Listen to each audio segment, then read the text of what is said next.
Vă place lumea în care trăiți? Nu. Nu mă regăsesc. Sunt fericit că m-am născut în 1950. Dar mi-aș fi dorit să mă fi născut în 1940. Să nu prind lumea zilelor de astăzi, în care nu mă regăsesc. Ce nu vă place?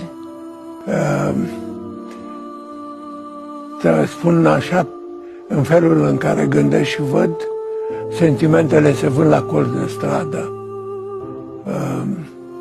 Nu mai există sentimente. Spunea regretatul profesor Dem Rădulescu, va veni o vreme, și este enorm de adevărat și foarte, foarte, foarte, foarte real. Va veni o vreme în care o să vă dați bani, să vă dați bună ziua unul altuia. Uite că au venit vremurile astea și le-am prins și regret că le-am prins.